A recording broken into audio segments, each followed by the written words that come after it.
Elevo os meus olhos para os montes, de onde me virá o meu socorro? O meu socorro vem do Senhor, que criou os céus e a terra. Muito bom dia! Que a graça e a paz do nosso Deus nessa manhã alcance a sua vida e a sua família.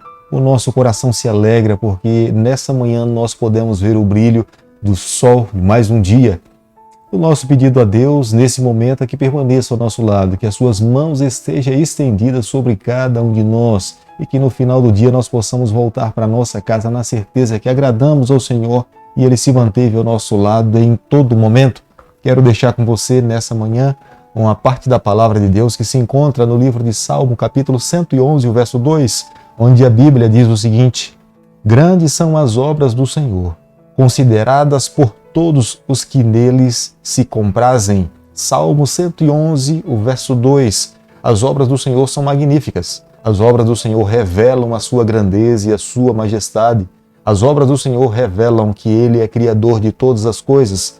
Nós o consideramos grande, poderoso, magnífico, Criador e Redentor das nossas vidas. É a razão pela qual a cada manhã nos levantamos logo nas primeiras horas e o nosso pensamento se volta para Deus com palavras de gratidão, regozijo e reconhecimento. A cada manhã nesse canal nós estudamos um capítulo da palavra do Senhor. E nessa manhã convido você, como em outras manhãs, a ter a palavra de Deus aberta no livro de 1 Reis, capítulo 15, o verso 1 e o verso 2. No 18º ano do rei Jeroboão, filho de Nebate, Abias começou a reinar sobre Judá. 3 anos reinou em Jerusalém. Era o nome da sua mãe, Maaca, filha de Absalão. Após a entrada do pecado sobre o planeta Terra, os seres humanos se rebelaram contra Deus. Até então havia harmonia, beleza, simetria no céu. Mas após a entrada do pecado no jardim do Éden, infectando o coração dos nossos primeiros pais, tristeza, morte, dor, sofrimento, angústia, aflição, e isso tomou conta de toda parte. A própria natureza se tornou responsável para se rebelar contra Deus. Ela começou a produzir cardos, espinhos e abrolhos. Os nossos primeiros pais, Adão e Eva, foram os primeiros a contemplar a primeira morte, a morte de um cordeiro, para que eles pudessem ser vestidos. Posteriormente, eles contemplaram a morte do seu próprio filho. Posso imaginar a dor, a amargura e a tristeza por saber que o pecado entrou através deles. Mas as consequências do pecado não parou aí. Vem se proliferando no decorrer das eras, dos séculos e dos milênios e tem alcançado o nosso coração nos dias de hoje. Muitas ações que nós tomamos nos dias de hoje é a consequência do pecado enraizado em nossa vida. Por isso que a cada manhã nós precisamos nos apegar a Deus, nós precisamos abrir o nosso coração ao Senhor, nós precisamos clamar por misericórdia, subjugarmos o nosso eu, sacrificarmos o nosso eu a cada dia, para que Cristo governe, reine sobre a nossa vida. Nesse período em que o escritor do livro de 1 Reis escreve o capítulo 15, havia divisão entre os dois reinos de Judá e Israel. Tudo que o Senhor tinha condenado agora era algo muito comum entre os dois reinos. Como nós podemos encontrar no versículo 1, Abias era filho de Roboão, diferente de Abias, filho de Jeroboão, que morreu logo jovem, como consequência do juízo de Deus sobre a vida de Jeroboão. A mãe de Abias era Maaca e esta era filha de Absalão. Mas a Bíblia descreve claramente que Abias não seguiu as orientações do Senhor. O seu coração era completamente mau. Ele se voltou diante os postes ídolos. Ele preferiu cultuar os deuses dos cananeus do que buscar o Deus de Abraão e o Deus de Isaque. E Deus não se agradou da sua atitude. O escritor do livro de Reis, ele se preocupa em sempre mencionar que, embora Davi tivesse os seus pecados, os seus erros, mas Davi nunca se curvou diante os deuses pagãos. Davi, na verdade, moralmente cometeu os seus erros, as suas falhas, mas ele não se curvou diante dos deuses pagãos. Como nós podemos ver no versículo 7 do capítulo que nós estamos estudando nessa manhã, houve guerra entre o rei Abias e Jeroboão. A guerra entre os dois reinos era muito comum naquele período, o que na verdade Deus não queria que pudesse acontecer. O plano de Deus para as 12 tribos é que elas fossem responsáveis em anunciar as boas novas de salvação, que as 12 tribos fossem responsáveis em proclamar que Deus é Criador dos céus e da terra, que Deus ama todas as pessoas e Deus gostaria que os seus filhos pudessem proclamar essas boas novas para todas as pessoas. Mas as consequências de abandonarem a Deus cada vez mais se intensificava entre as duas nações e no meio do povo do Senhor. 1 Reis, capítulo 15, o verso 9, a Bíblia diz o seguinte: no 20º ano de Jeroboão, rei de Israel, começou Asa a reinar sobre Judá. Começa-se agora o período de um rei que busca o Senhor. Ele prioriza servir a Deus. O escritor do livro de 1 Reis, ele tem a preocupação de sempre comparar os reis no futuro com o reinado de Davi. E fica muito evidente para nós um fato. Davi, de fato, tinha seus pecados, Davi tinha os seus erros. Davi, na verdade, foi o responsável em se envolver diretamente com Betseba. Foi o próprio Davi que enviou o esposo de Betseba, Urias, para a guerra para que pudesse ser morto. Mas Davi tinha um coração propenso a reconhecer as suas falhas, se arrepender e buscar ao Senhor. O escritor do livro de Reis, ele sempre fala, embora Davi tivesse os seus pecados, Davi nunca se curvou diante dos deuses pagãos dos cananeus, mas o rei Asa foi o responsável em reformar a nação de Israel.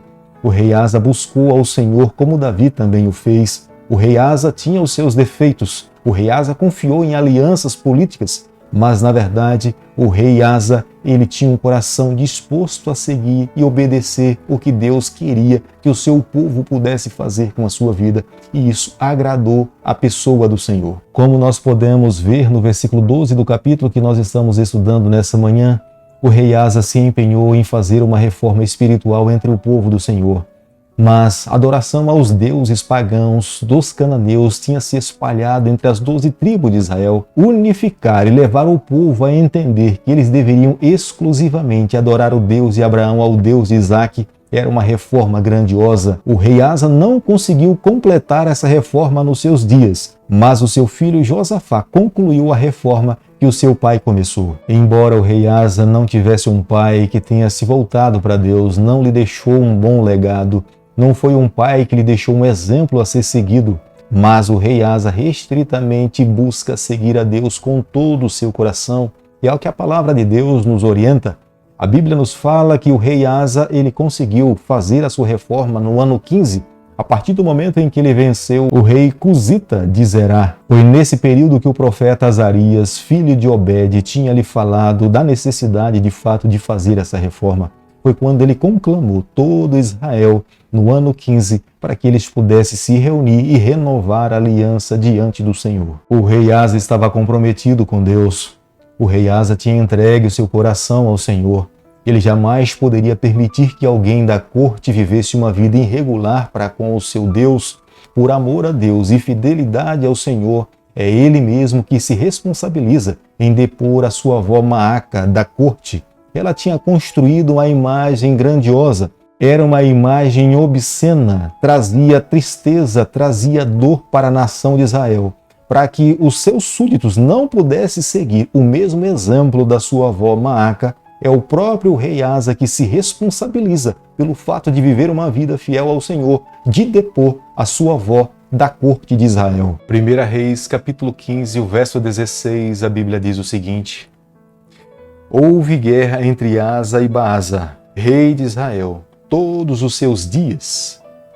Após a vitória do rei Asa sobre o rei Zerá, muitos estrangeiros se uniram ao rei Asa pela vitória e pela conquista que Deus concedeu a ele. O rei de Israel era Baasa. Quando ele soube da vitória do rei Asa sobre o rei de Zerá, ele construiu a cidade de Ramá. Era uma cidade que ficava na tribo de Benjamim, a 9,5 quilômetros de Jerusalém, próximo à fronteira entre Israel e Judá. O intuito de construir essa cidade era controlar a fronteira, a passagem das pessoas de um lado para outro. Os dois reinos estavam divididos. Os dois reinos lutavam pela sua própria sobrevivência. Eles se esqueceram da bênção de Deus sobre o seu povo. Eles se esqueceram dos propósitos pelos quais Deus estabeleceu as 12 tribos de Israel. Nesse momento, o rei Asa lutava para manter o seu reino e o rei Baasa lutava para defender também o seu reino. O rei Asa, temendo as consequências futuras da cidade de Ramá, construída na tribo de Benjamim, ele começa agora a tomar as suas próprias atitudes. Ele começa a fazer alianças políticas.